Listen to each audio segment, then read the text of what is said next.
How did this happen? Shiri Bibas, Ariel Bibas, Kfir Bibas, stolen from their home of kibbutz near Oz on October 7 by Hamas barbarians.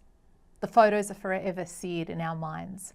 The anguish, desperation and pleas of Shiri clutching Ariel 4 and 9-month-old Kfir.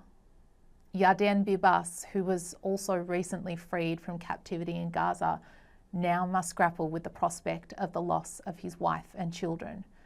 His 3 whole worlds shattered after they were named as slain hostages to return to Israel tonight, Australia time. For 502 days we screamed, prayed, begged, pleaded for their safe return while our enemies tormented us. As time continued to slip away and our optimism threatened to follow, we, the weary and haunted, clung to the one thing that has sustained us through millennia of persecution and pogroms.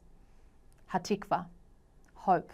But today that remaining dim flicker of hope was extinguished, and we are left to reckon with the basest grief. Today, your Jewish friends are not okay. Since October 7, it's become harder and harder to find the words to express the horror, the fear, the grief, the sadness.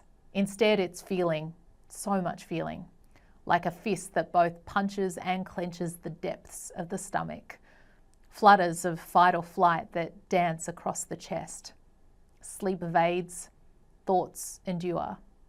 The headlines, the cruelty, the betrayal, the disbelief persist daily, here and far. How did this happen? But life goes on. Somehow, days stumble into months. 17 months. The duality of the mundane. Birthdays are had, coffees are drunk, work is completed, weekends come and go. Yet we're still suspended, stalked by a looming figure of the deepest darkness, ever present and threatening to pounce. Its heaving weight drags into the abyss of the gut-wrenchingly incomprehensible. A place where families are reduced to burned ashes, and the bodies of women are ravaged in frenzy, where respected elders, survivors of the darkest annals of history, are slaughtered with abandon, where mothers and fathers, sons and daughters are kidnapped into Gaza's subterranean chambers of hell, where some return as walking skeletons, sunken eyes betray they have seen the devil. A place where a stolen young mother and her 2 babies with blazing red hair will reportedly return home today in coffins. Today, we mourn together.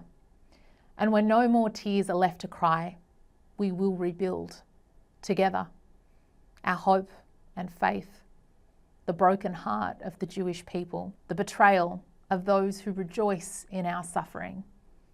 We will find a way through because we must, because we always do.